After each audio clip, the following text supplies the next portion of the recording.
It is a joy to be back here with you all again.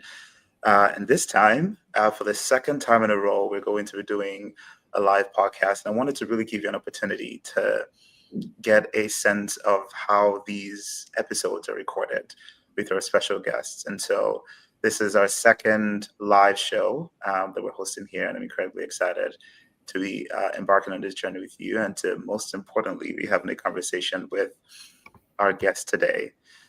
Before we get started, we really want to, start by thanking our very first sponsor. A sponsor today, or for this particular episode, is Eschaton Consulting.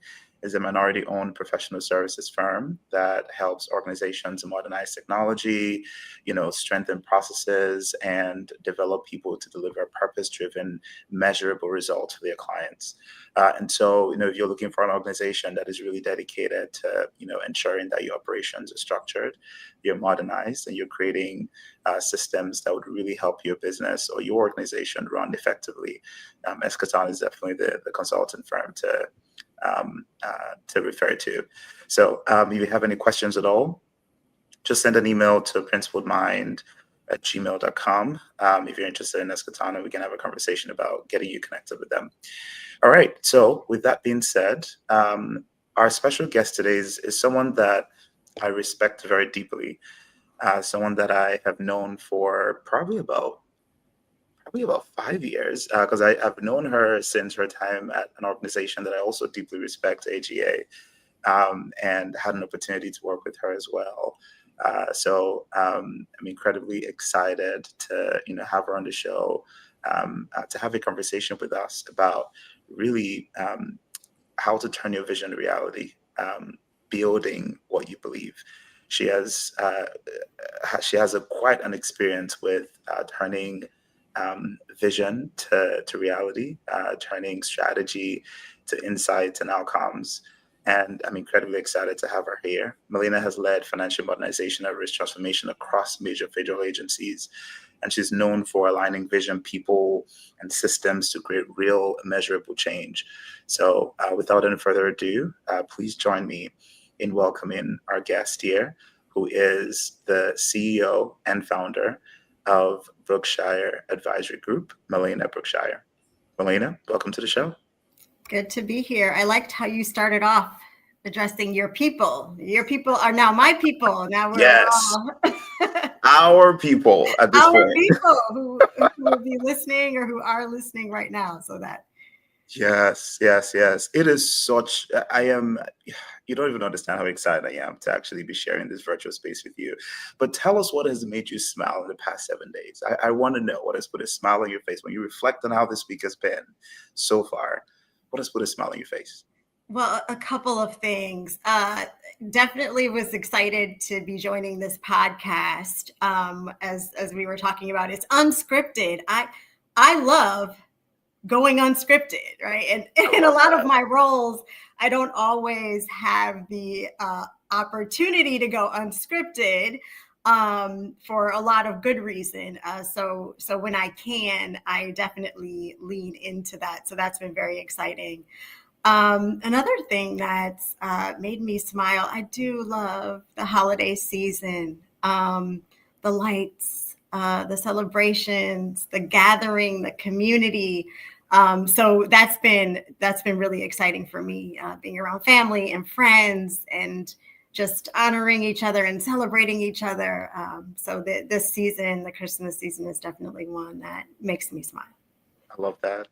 It's just such a beautiful time. If you're looking for a time where you can just sit back, kick your legs up, and just have a wonderful time with family, this is the season. There's no other time to do it. I mean, you can do it, really find times to do it, but there's just something about the Christmas period or the holiday time that just makes a difference. So yes. I completely understand.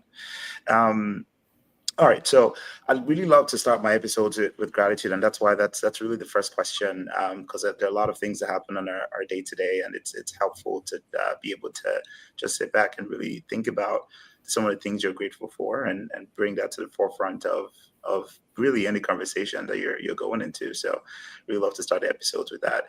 Let's talk about your background. So you recently launched a company or a business called Brookshire Advisory Group.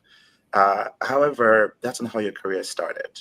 Mm-mm. For a lot of people that are out there that are in the process or in the journey of starting something, they have a vision, an idea of something that they want to start, but are going through moments of doubt where they don't believe it's possible, or they've heard a number of things from people on why they shouldn't start it, or why it would be difficult and impossible for them to consider.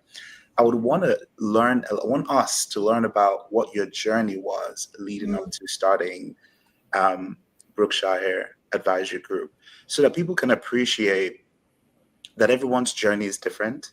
And there are moments when those doubts would definitely surface, but we have an ability to either allow the doubts control the decisions that we make that impacts the progress that we make and that we have in our life, or we control the doubts and tell the doubts, hey, listen, I'm going to take charge of you, acknowledge that you exist, but still move forward. And everyone's journey to making that happen looks very different. I would love to have a conversation with you on really how your journey started. So if you can just take us back on what your vision when you first started your career was, and some of the key moments in your life that has been helpful to getting you ready for the position that you have today. That would be great. Loaded question, but I hope you get the context. That's a lot to unpack. I know. So I appreciate you saying, your background and pivotal moments in my life, because I'm going to take us all the way back. Let's I'm going do to it. take us all the way back. And when we think about, really digging deep to find the courage to start or restart or build something that doesn't exist. My mom loves to tell this story about me. I was about 3 or 4 years old, and we had gone to an event. I was dressed up very fancy for this event, ruffled dress, fancy shoes, the whole thing. And my mother loved, I have 2 older sisters. She loved dressing us up generally. And so we had gone to this event. We had come home and we had invited some family back to our home just to fellowship and spend time together. And I'm still in this dress. And I couldn't wait to get home to go outside and play, because I was and still am a very adventurous and outgoing person. And as I'm making my way out the door, still very dressed up, one of my aunts said, hey, you might need to change. You can't go outside like that. You're going to get all dirty. And so I thought about that for less than half a second. And I looked at my mom and I said, I can go outside and play, right? I can just clean up afterward if I get dirty. And my mother looked at me and she said, of course you can. And in that moment, right, she validated who I was as a person and who I still am today. And I'm still that little girl who is okay with things that are a little messy. I'm okay with the uncertainty that comes with growth, with the discomfort that comes with growth, as long as it leads to somewhere meaningful. And that day, what was meaningful was going outside to play without hesitation. I don't need to change. I can just do that and I'll come back and I'll do whatever. But I'm comfortable stepping into the complexity, whether it's, systems or culture or building something new. Because sometimes it's in that complexity where the real building can happen. So when I think about,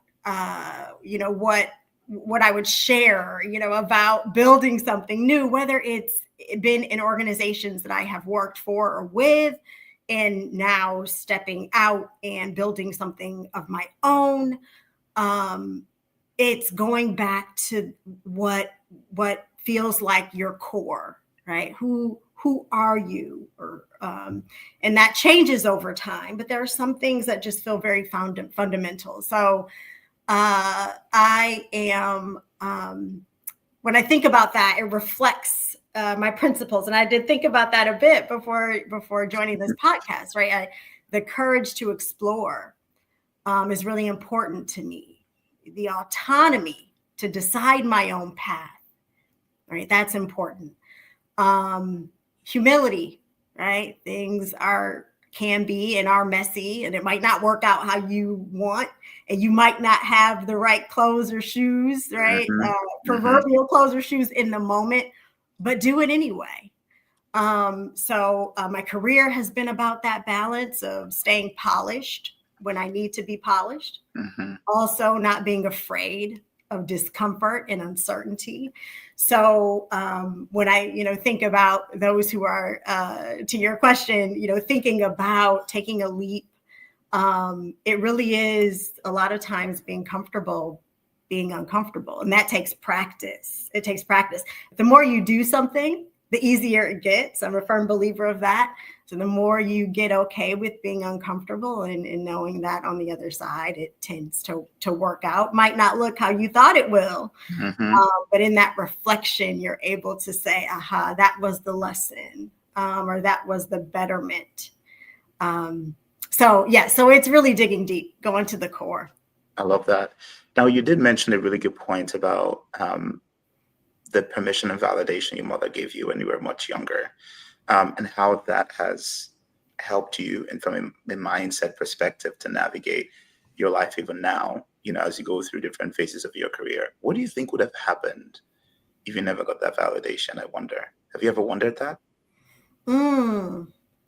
I probably would have asked more questions like, why? Are you sure? I don't know that I would have really, or I probably would have then gone to my dad, who would have absolutely Mhm. given me the validation. I would have found it. I do.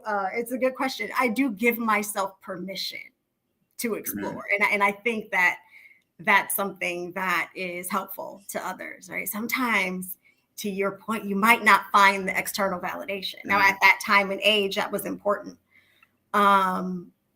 But it is important to know how to give yourself permission, Mhm. and help yourself get in alignment, right? Mhm. When you feel Mhm. like there's alignment, um, and to have that clarity, it is important to be able to find the permission for yourself. And I've definitely done that. I value, like I said, the autonomy to create my own path. Yeah. And doing that has definitely made it necessary for me to give myself permission that for things that either others aren't comfortable with or just cannot see, right? Yeah. Visioning is something, you can't give other people your vision. Yeah. That doesn't happen, but you can be an influencer and an inspiration to help people want to align with your vision. Yeah. So yeah. Yeah. So I'm hearing courage to explore. I'm hearing humility. I'm hearing the ability to really give yourself permission, right? Because validation, yes, you might want to get it from people that you trust and people that you love, because there's this certain level of confidence that you have when you know that the people that you really care about their opinion and the people that you know care about you are fully in support of what you're doing. However, for a lot of people, that's not the reality. Sometimes those very loved ones are not even there anymore, and they have to figure out for themselves what their why is and how they can really navigate their career and give themselves that motivation and validation that they need to move on. So, really appreciate those thoughts. Now, I want to really dive into your progression. So, Mhm. um, talk to us about when you really got into the government space, Mm. and if you can start by sharing what your vision for your career was when you made that transition, if you could remember.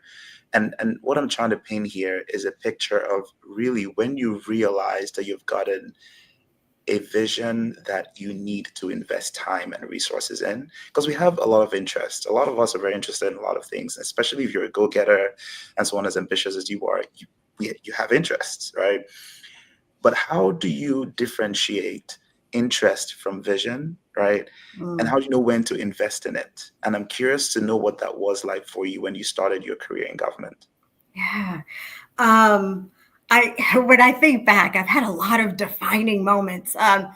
After grad school, Mhm. I had a few different offers.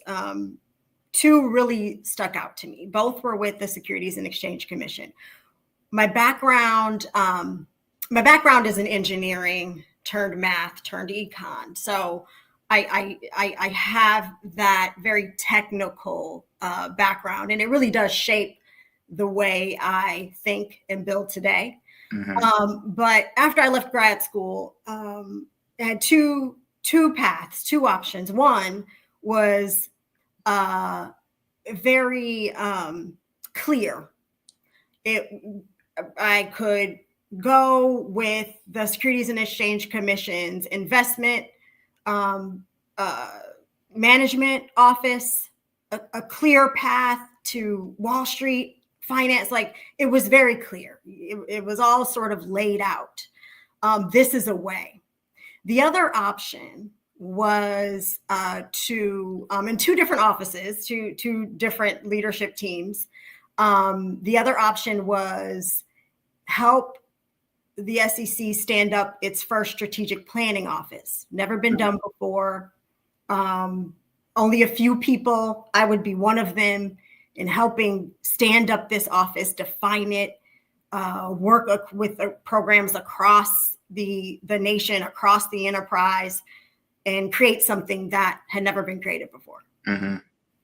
Without hesitation. It didn't take me very long. And I did Mm. have a few mentors who were saying, this is a clear path for you, right? Like you Mm. could go this way, investment management, you got that easy.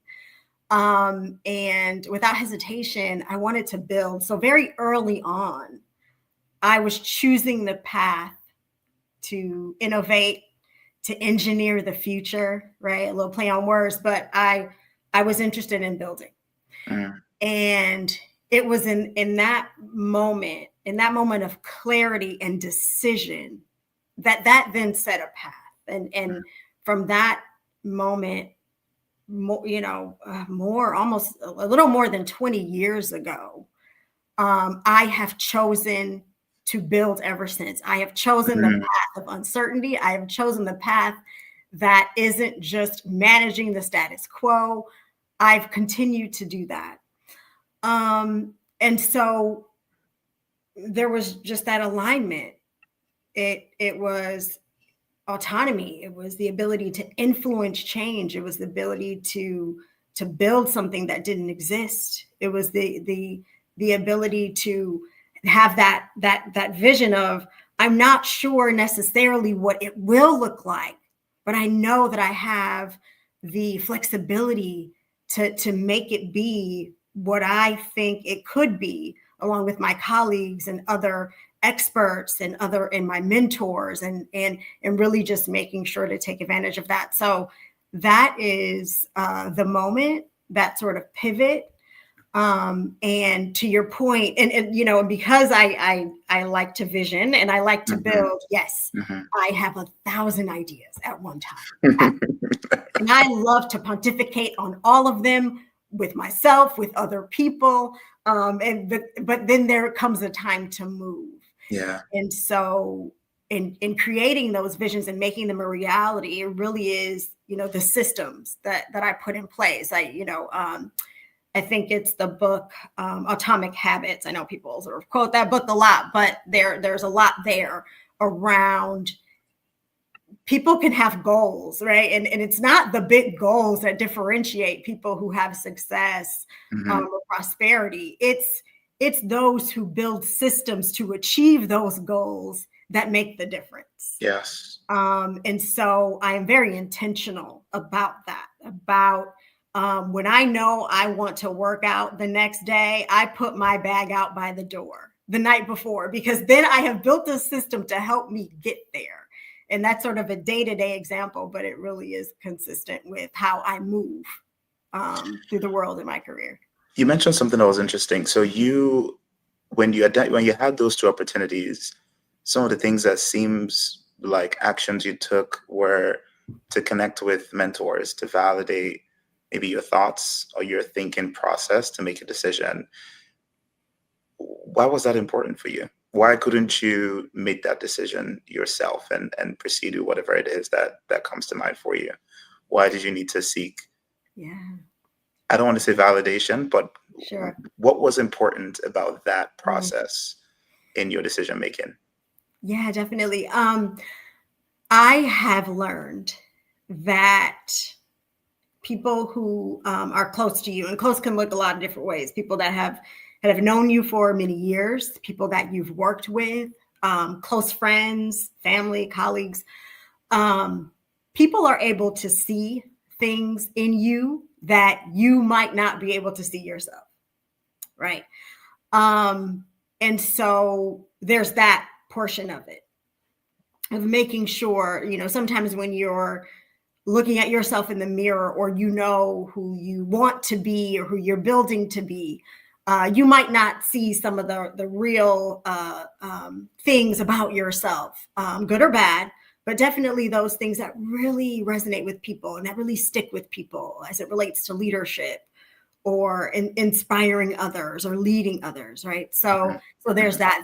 The other thing is, I like to call them, people who are like my pocket advisors, who I do respect and trust, and I see them move through life and career, and their resilience, right, and failures and successes. And so it has always been important for me to get insights from them, not only in what they see in me, and about me, but also through their lived experience, because there have always been things that I'm able to take and leverage and lean into to help me make decisions.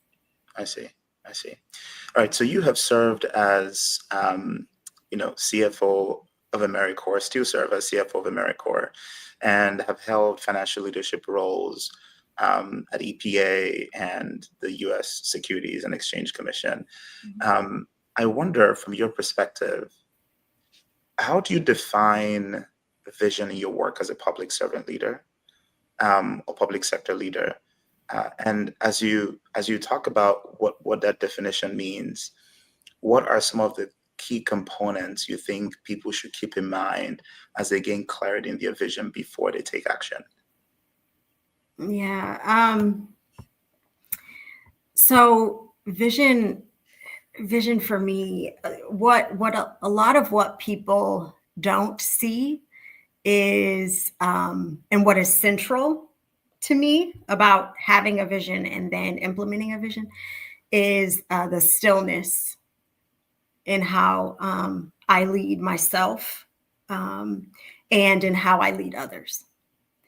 So I, for oh, almost 15 years now, I'm a certified yoga instructor. And I say that because it really has taught me a lot about listening to myself, my physical self and my emotional self, resetting, alignment, right? That sort of balance and inner harmony. So a lot of what I do in meditating and prayer and journaling, there's a lot there where Mm. I pull from, to help regulate myself and then in turn help to lead others.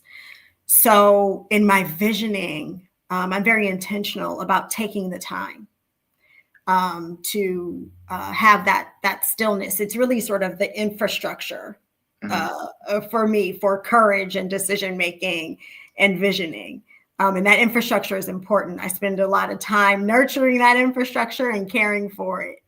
And so when I think about visioning, it really is about making sure that, like I mentioned, those repeatable systems, those systems that I put in place that help me achieve a vision. And some of those systems include stewardship, how I treat resources, my own personal resources, my time, my energy, and how Mhm. I treat other people and my teams. And then the real resources that I'm entrusted to get things done. So stewardship is really important in treating all of those systems like they matter in Mhm. the short term and the long term. Mhm.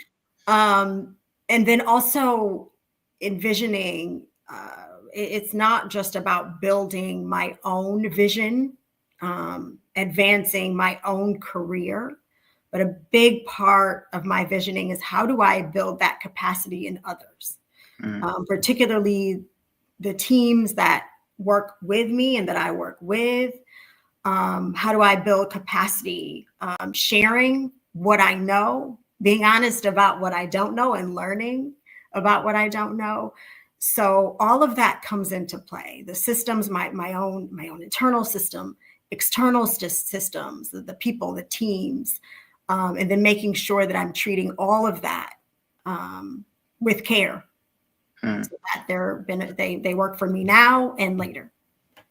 You've mentioned systems a couple of times, and I want to actually, dive a little bit deeper into that.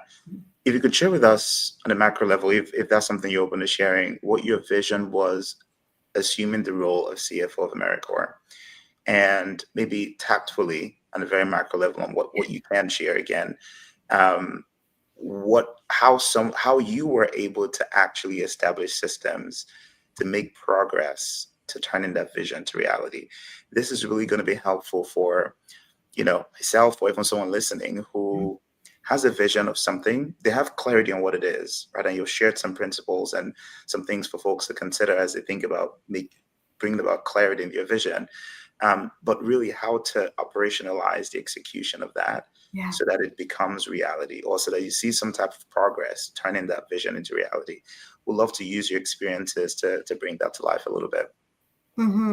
Yeah. So when I, on my path to becoming CFO, and when I took the position as CFO, I took the position knowing that I was walking into a very complex environment, a very complex circumstance. A lot that needed to be built, rebuilt, and cared for. And I did have a few mentors who were like, "Are you sure? Right? That's the path you want to take." And no, not really.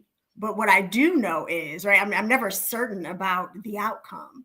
But what I do know is that I had the vision and the clarity to know this is another builder's path for me.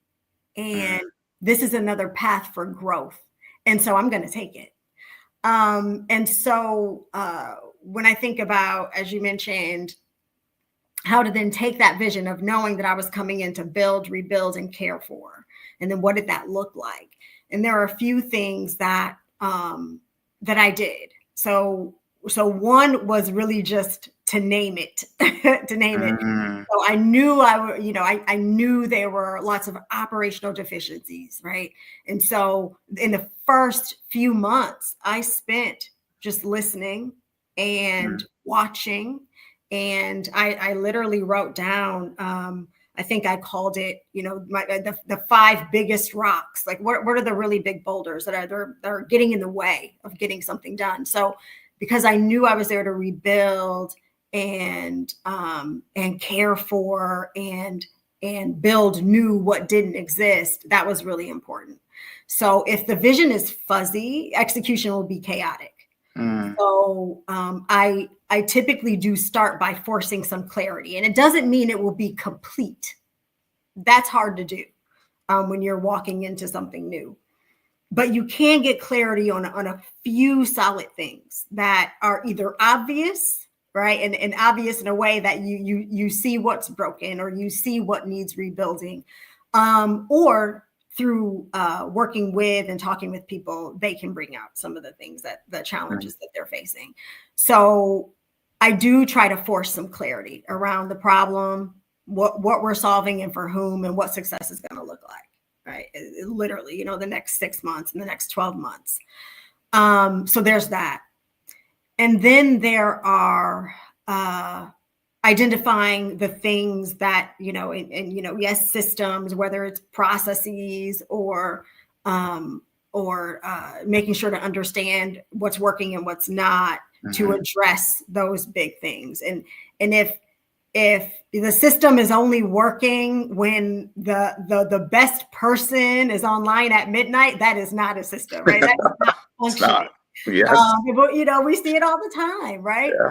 Yeah. So it's important to identify and design the things, the Mm, processes, the tech, the roles that make the right thing a little easier to do. Like, as I mentioned, if I know I'm going to go work out early in the morning, I'm going to make that easy for myself. I'm going to do as much as I can beforehand so that all I got to do is walk out the door.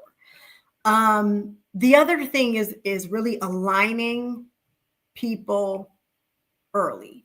mm, And that's something that is invaluable. And you don't have to align all the people early, because that will never happen. You'll never align all the people. But mhm. if you can align the right people or a good handful of people early, that's important. I invest a lot of time up front, getting to the people who will help co-design the vision. I'm really good at visioning. I'm really good at sharing a vision, but that does no good if I don't have co-signers and co-designers. Mm, So that is something, another really key element. And then the other thing I'll say is really protecting the energy, protecting my energy. Big vision requires a lot of self-regulation. I make better decisions when I'm grounded. I make better decisions when I have clarity, and giving yourself permission to do that. I remember early in my career, I had a boss who, at the time, I was on mhm. fire. I was in my mid-20s. I was like doing all the things early, on time, fast. I had all the answers. And if anyone wanted to know the answer, I give it to them You right got then. it. Hmm. And I had a boss and a mentor who saw this happening, and she said, in the most graceful way, you don't have to respond immediately all the time. Mm, And I remember when she said that, I was thinking, what? Yes, what do you mean? Like, yes, I do, because I have the answer. And then why would I delay? And that's where that stillness comes from. yes. That brief pause can make all the difference. And so I've really learned to value that. That is amazing. So you mentioned naming it, right? Mhm. Gaining clarity, designing process, aligning people early, and protecting energy. Very critical principles to keep in mind as you're in the process of operationalizing your vision so that you can actually make it a reality. What would you say were some of the greatest challenges you faced in making any of these principles stick, especially when you have a grand vision and you have a number of people that are going to have to be involved in turning that vision into reality, especially for an organization as large as AmeriCorps? Mhm. What were some of the challenges that you think people could face as they're in that journey of operationalizing their vision to make that reality? Especially as you think about some of the principles you've shared, clarity, naming it, design the process, aligning people, protecting your energy. Which ones were the most difficult to actually implement as you went through that process? Yeah, for sure. I would say one that requires the most discipline is the one that I shared last about protecting your energy. That Mm, requires a lot of discipline, for myself, mhm. and for others who are, very sort of high functioning, right? Yeah. And very ambitious and have a lot of commitment. Um, that the discipline to self-regulate and Mhm. protect your energy can be the most challenging. And it's interesting how, right, the one thing you have the most control over, because the other things that I'll come back to about aligning people and being Yeah. and having that clarity, sometimes that can be a little bit out of your control. So it's funny how Yeah. the one thing that we are closest to can be the most challenging thing. Mhm. So I would say that. And so really get clear about the things that, drain you and the things that fulfill you, Mhm. and remove as much as you can the things that are draining your energy. And that won't happen overnight. And sometimes it takes a lot of reflection to be honest about what's draining, right? The Yeah. activities that are draining. and do more of what is fulfilling and feels aligned. And so, in doing that, that can be very helpful. So making sure to really self-regulate and be honest. I start every morning with meditation and prayer. Like it is sort of rote. Like it's my routine. I center myself. I align myself. I get real clear about how I'm feeling, what I'm planning for the day before anything else, before emails, before anything, usually before the sun comes up. And so just get really clear in grounding yourself. That usually is the one thing, because again, when you're really high functioning and you're determined, it's easy to get swept away, and it's easy for you to sweep through all the things Absolutely. without having a real sense of awareness. So that number one. The other thing is, when you're really clear, having that clarity up front about naming the issues, naming the big rocks. There's a lot of discomfort in naming. And maybe not for yourself, but for others. Yes. So you're naming it for yourself. One, you're being honest about, yep, these are the issues. These are the things that we need to break through. These are the things that we need to build or rebuild. These are the things that we need to care more for. There's that, naming it for yourself. And then once you do that, now you're sharing it and you're naming it for other people. And there can be some real discomfort in that, right? Sometimes people don't want to hear it, or they don't believe it. Or it can be, people can say, well, are you sure? Because I don't see it that way, right? So that can be a challenge. And meeting people where they are, being clear about what you're seeing or what you're hearing, and then helping others, those that you need to get there, those stakeholders, those people that you need to co-design with you. Yeah. That's one thing as well. And then when you're thinking about the other thing that can be difficult is really making that movement. I've said before, and I've lived, a lot of times you don't win on merit, you win on momentum. So something might be very logical and make a whole lot of sense, but if it doesn't move, you're not going to get very far. So it's really important to invest in the things that will move, gain traction and momentum. And then through that, you can help others to, come along after you've gotten some successes. And in a lot of cases, that also leads to buy-in, because people get to really see that, we're not investing our time and resources in something that will not yield any returns whatsoever, right? And so, that momentum really plays that role. It really ties into the other question that just came to mind about building trust, right? So when you are, and we're going to talk a little bit about your business next, but as you think about your journey to actually building trust in this space, right? As you were going through that period of change and transformation, trying to bring your vision to life and get people aligned to that vision, what were some of the things that you did to help build trust with the people that you're working with, which would be very similar to you as you start and launch and grow your business? It's how do you get people to actually believe and trust in this vision enough to be able to say, yes, I'm going to work with you on this journey to making it a reality? What are your thoughts there? Yeah, trust is so important. First, building trust is people can see when you might not trust yourself. Trusting yourself is number one. So good. That is authenticity. As leaders, as executive leaders, many of us get very good at a real good talk track. I can give a speech like nobody's business, right? And people can see through when you really don't believe what you're saying. And I don't mean, there's a difference between not having all the answers and uncertain, there might be a few different paths. There's a difference between that and literally just saying what sounds good.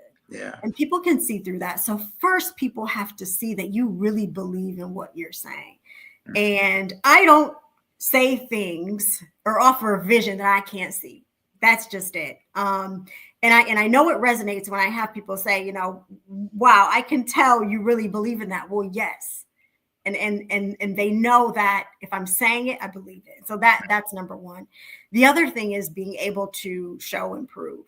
And that is, I do what I say I'm going to do. Big believer of that. If I say I'm going to do something, I'm going to do it. I'm going to do my very best to do what I say I'm going to do. And that consistency, and people know that you're reliable, and that you're going to do what you say you can do, or you're going to do everything you can to make sure it happens. That's huge. And the other thing is owning when something doesn't go wrong. And guess what? It's okay. Yeah. It's okay when things don't go wrong. And that is something that is also a learned behavior. Yeah. And also something that can be very uncomfortable. So when I make a mistake or a misstep, being honest about it, and also giving my teams the space to make mistakes and leading through mistakes. And doing those three things is huge for trust. Huge. Wow. Really, really profound. Really, really profound. I appreciate you sharing that, because that's one of the most difficult things when trying to bring your vision to life in collaboration with people. Because I always believe that if you want to go fast, you go alone. But if you want to go far, you go together. And what you've just shared is very important for people that are looking to go far and that need people to join them in this journey to making it a reality. That this is how you do it, right? These principles are things that we definitely need to keep in mind as we go through the journey of turning our vision to reality. Melina, you decided to start your own business. And another moment of building. There's something about you and building, there's just something. And to me, I think at this point, there comes a point in your life where you do things consistently over time, and it almost, in most cases, just becomes a calling, right? Where there has to be a time when you're sat back and asked yourself, why am I always in this situation or presented with these types of opportunities where I have to be placed with the responsibility to respond in this way, right? Building, being the response, right? Have you ever thought about that? Yeah. It's my happy place. I'm a firm believer that you really attract, right? You attract what you're aligned with. And I always have. I love building things. I'm a creator. I'm a builder. I also don't fix what doesn't need fixing. Right? I think, I'm not easily distracted by if it's working, great. Looks good. Let's keep that moving. Because then that provides the space to build or rebuild where it's necessary. But it's interesting with launching my own firm, and that this is where it goes back to giving myself permission. Giving myself permission to, I've done a lot of leading inside of other organizations. And that has been really fulfilling. And I'm very intentional about opportunities that I believe will be fulfilling, where I can grow and where I can learn and where I can also lead and offer my expertise in what I do know, really to help others and help organizations be the best that they can be. And through my own firm and building that, I'm able to design work that gives me space to create, to vision on my own terms, which is all very, very important to me. I know I mentioned autonomy a lot. I have always been that. Even very early in my career, I found ways to either create or leverage autonomy. So that's been really important. So building what I believe is a discipline for me, and allowing my values to show up day to day, and where I'm not simply doing the things that an organization might need me to do at the time, but really partnering with others to offer what I can to help them realize their vision as a leader and in their organizations. So it's it's really exciting to me to be able to do that. Two questions. One is, tell us a little bit more on a macro level what your business is about, what services you offer, and two, what you believe about this business. Why should anyone be interested in working with you? Yeah, that's a great one. Thank you for this opportunity to do a little self promo here. What I really focus on is helping leaders who are facing complexity, whether it's reorganization or policy complexities, systems, whether that's in systems meaning processes or tools, who are facing some of that complexity, that risk, and really helping them lead through that. Really coming in to give frameworks and strategies that I have lived that have been really helpful and have worked, but really tailoring it and curating it to those leaders and those organizations to help them move through something sticky, move through what feels like it might be stuck in a way that really is going to have impact. And really help the organization and the people grow.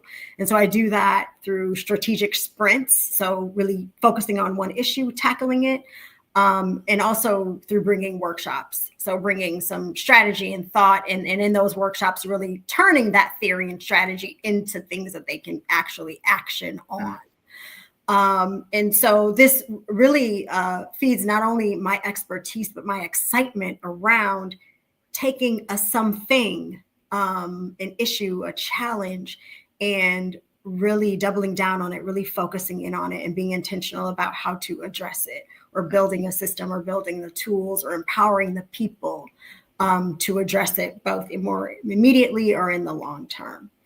And so that's been really exciting. I've had the opportunity in the past few years to do that, just through my networks and colleagues who know a little bit tangentially about what I do, right? Yeah. And then, there was a philanthropic organization who was having a challenge with their bylaws and their governance, and they're like, "Can you take a look at this?" Right? And so I did, and it was really exciting, just to give them some strategies and tools. And so really just putting a few more boundaries around that and being intentional about how I can offer that support and partnership. The beauty about the work that you're doing is that you've lived this, right? Like, you have done this for various organizations, even most recently, as the CFO of AmeriCorps. And I was honored to be part of that in some way as well, and actually see your vision and see you work tirelessly to make it a reality, and seeing the transformation and impact it had within the organization. I'm excited to see what other businesses, other organizations that would benefit from the services that you offer. Help me understand what, as you see the future of your business. And as you think about some of the principles that you talked about, what direction you see yourself taking this business, and also what challenges you might have faced really launching this business, because just like your other roles where you've built systems and gained clarity on the vision and direction you want for those organizations, now you get to do that for yourself and for your business as well. How is that different, right? Doing that for a different organization versus doing that for your business. This is going to be helpful for people that are starting their own business. They have a vision. They have always worked, right, for another organization, but now they get to do it for themselves. There is always a difference, right? And I'm curious to see from your perspective how that is different and how you're navigating those differences, if you don't mind sharing. Yeah. So as I've mentioned, I've always found excitement and fulfilling in working for organizations, within organizations, because it's typically either they know, they have an issue, and again, I'm attracted to, and I align with organizations who are facing, sort of either a complex environment, or they're looking to manage through a transformation or a change, and bringing my expertise in to help them do that. I really do enjoy that. When it comes to the Brookshire Advisory Group and doing it on my own, that has become a space where I am able to really offer more thought leadership.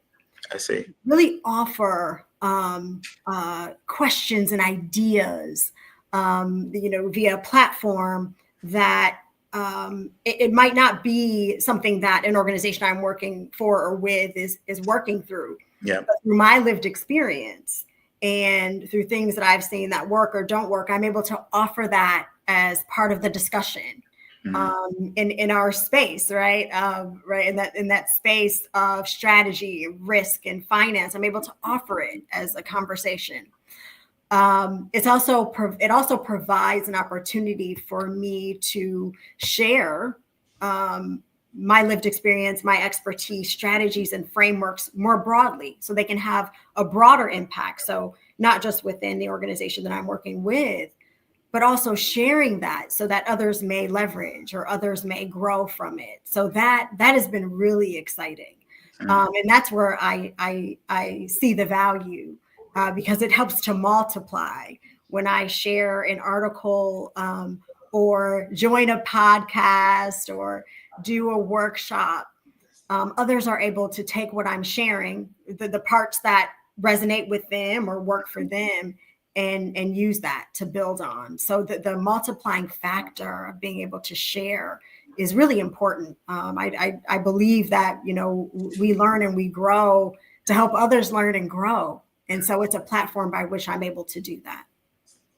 Your personal vision statement is alignment beats hustle. Can you unpack that? Yes.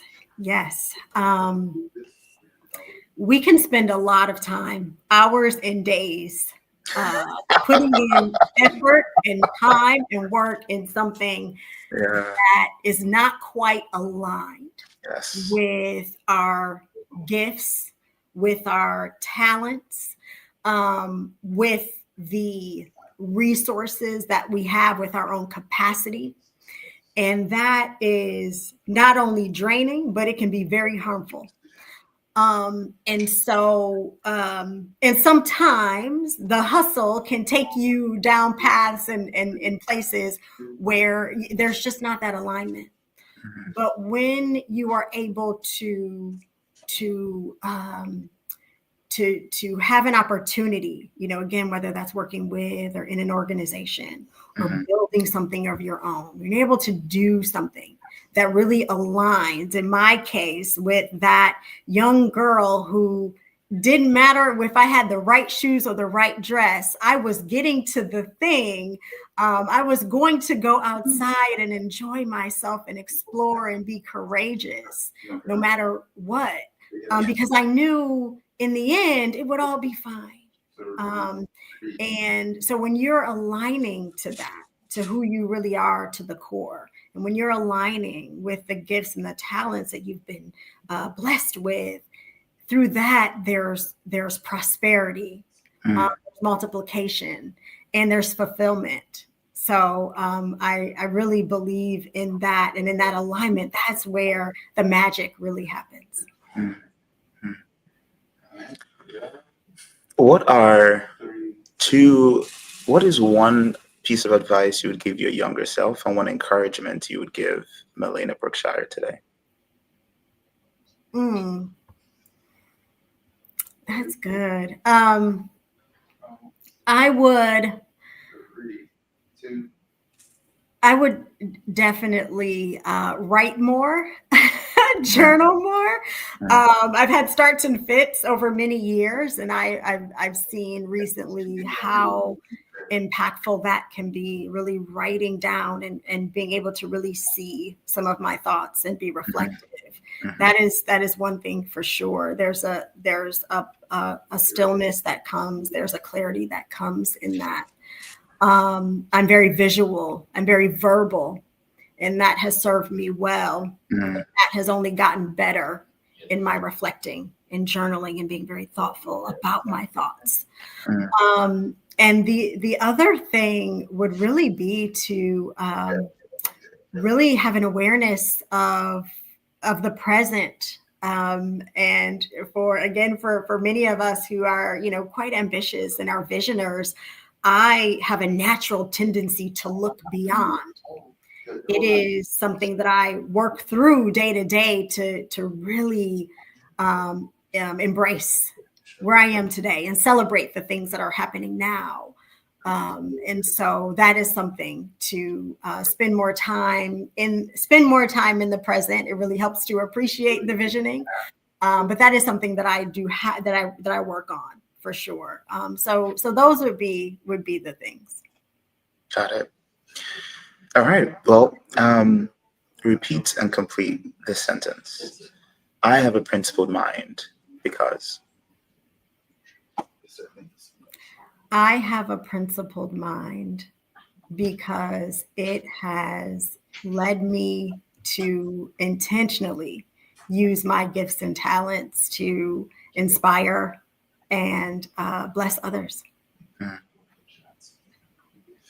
It takes a lot to realize what your talent is and to do whatever you need to do to ensure that you use that to drive change, to make an impact, to serve the society the way that you're doing, Melina. And a lot of the work that you do has been a huge inspiration, even for me, having worked with you before and having now standing on the sidelines, watching you soar and grow in all the things that you do. It's quite inspiring. And I'm hoping that someone has watched this episode or will watch this episode or listen to this episode and hopefully be inspired to invest time in gaining clarity on what their vision is and actually establishing systems to turn that into a reality. I truly believe that when a vision is being passed down to you, when you have a vision, in most cases, it's an assignment. And we have the responsibility as individuals and quite frankly, as spiritual beings, right, to pay attention to what we are hearing or what we think we're seeing or the trends that we see in our lives, because that could be indications of what our assignment is. And if we're given an assignment, we have the responsibility to actually take action. To your point, establish systems to turn that vision to reality, because our vision in some cases is not just for us, right? There's several people whom, as a result of us taking actions to bring this vision to reality, now have the permission to make theirs a reality, right? Or might be beneficiaries of the realization of our vision, right? Yeah. And it is very important for us to just keep that in mind. And I think that's why this conversation is important. And I think that's why your lived experiences that you've shared with us here is incredibly important. So thank you so much for taking the time to spend time with us and share your insights and the experiences with us here today. It's been a real pleasure. Thank you. Thank you, Charles. Thank you for this platform. This is very exciting. And I do hope and trust that others who have listened or will listen will be inspired. So thank you. Thank you, Charles. Absolutely. Where can people find you? You can find me most actively on LinkedIn, Melina Brookshire. You can find me. And you can also visit my website, brookshireadvisory.com, if you want to learn more about what I'm doing there. Awesome. Ladies and gentlemen, thank you so much for spending time with me today and spending time with Melina Brookshire today, CEO and founder of Brookshire Advisory Group. If you have any questions whatsoever, you want to connect with her, feel free to reach out to her.